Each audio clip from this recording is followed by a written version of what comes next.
Hello, this is Dr. Dan Kahinka. The following is a review of the Servant Leadership 2.0 Training Development Program.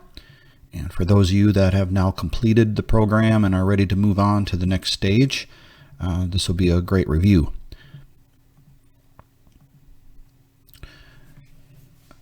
By now, hopefully, you have reviewed the goals that you prepared for yourself, whether it be for you as an individual or perhaps a team or an organization. You've gone through the 6 core values: selfless, authentic, kinship, religious, moral, and influential, and applied many of the corresponding behaviors. What I encourage you to now do is to continue to review this list, perhaps even on a daily basis. Choose one, do your best during that day to apply it, or maybe choose several, because many times maybe an opportunity will not present itself or something. Also encourage you, of course, to not just model these behaviors, but also mentor others. Mentor others on your team, family members, friends, to apply these as well. Just some of the main themes that we've learned about is, first and foremost, anyone can be a servant leader. It's so important to know this because it empowers everybody and anybody to exhibit leadership behaviors. They do not need a title given by someone else. They can themselves choose to be a leader no matter their situation or circumstance, age, anything. They can decide to be a leader and exhibit these characteristics. There is plenty of evidence, historic, scientific, as well as simply practical observations and experiences to support the behaviors of servant leadership. Historic evidence goes back to Jesus, goes back even before that to various leaders in Chinese culture and other cultures where documented evidence of emphasis on serving followers and so on. So this is nothing new. What is perhaps new is the advent of various training and development programs that I've seen out there, which are, from my experience, very limited and oftentimes are designed more for perhaps even making money in the short term or something, which is not bad. But the challenge is that they oftentimes are either done over a weekend or perhaps a week retreat or something of that nature where behaviors cannot be solidified. So what is important here to understand, as you've gone through this program, you've already perhaps seen this, or if you haven't gone through the program, I highly encourage you to do so.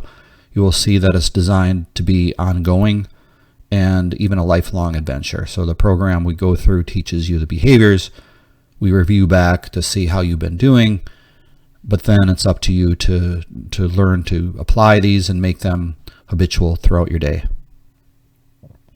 We've also learned some other important concepts, including power versus influence, and that power is very limited, and people are oftentimes resistant to give up power. You can see that in particularly in, for instance, the government, where people get into elected positions that do not have term limits, and they refuse to give up that power and pass it on to someone else who may have bigger, better ideas and so on.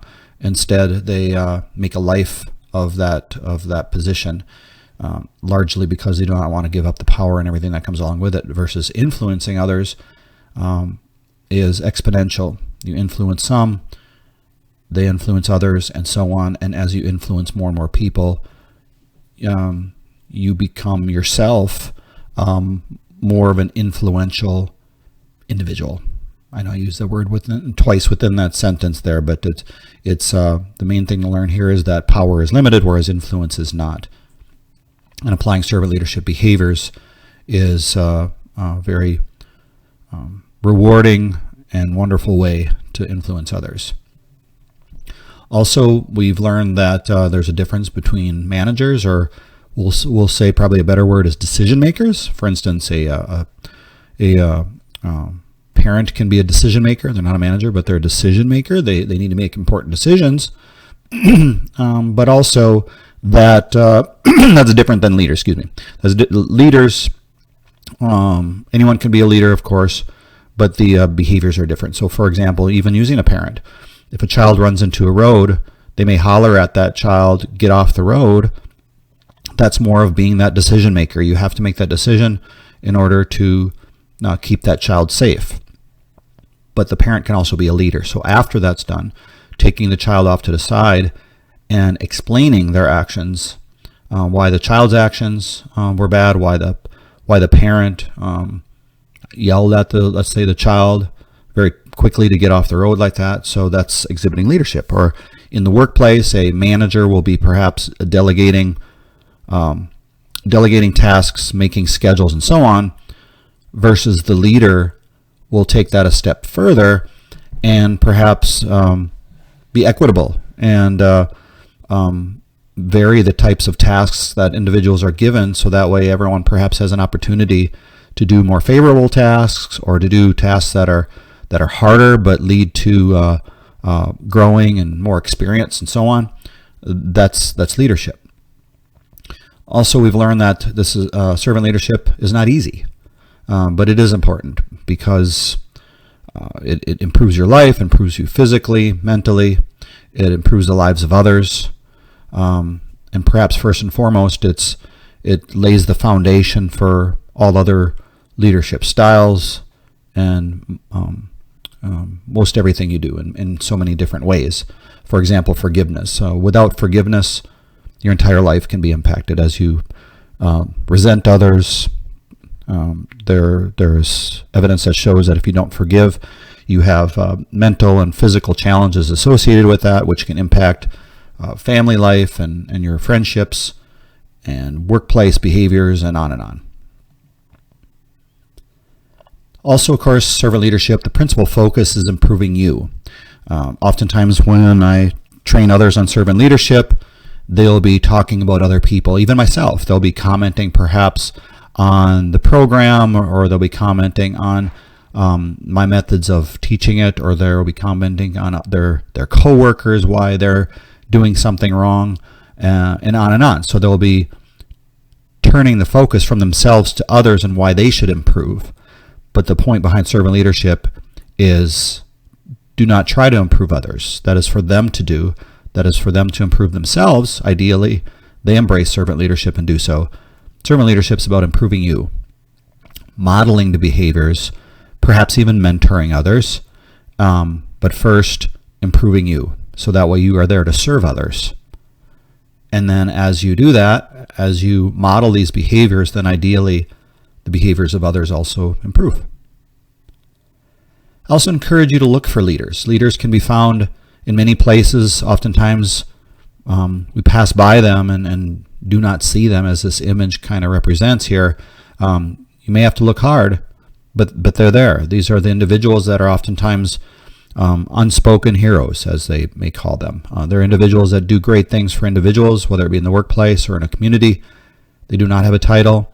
They just simply do things that they know what's right, and oftentimes are overlooked. Whereas if they are embraced and perhaps even promoted and propped up, and maybe even given positions in the right circumstances, if that's beneficial for everybody, these leaders are out there. So it may not be always the popular person. It may not be the person that says the popular things. But throughout history, it's been shown that the greatest leaders throughout history do not say what's popular. They say what is right. And finally, looking within yourself, how you can be a better leader. Many times people second guess themselves or do not give themselves enough credit, where they could truly be a great leader. Again, not doing anything dramatic, let's say like Jesus or Gandhi or Mother Teresa or others, but instead just help the individual across the street, or help a homeless person, or serve in a soup kitchen, or hold the door open for somebody. All of these just little things can add up and help others, and are great examples of being a leader. So once again, I do encourage you to go over the various core values that you want to continue to develop. apply the behaviors on a daily basis, perhaps even track them throughout the day as you continue to develop these behaviors and make them a part of your life. I can't thank you more for participating or considering to participate in the Servant Leadership 2.0 program. And I do wish you well. And I truly hope you have a wonderful experience learning to be a servant leader.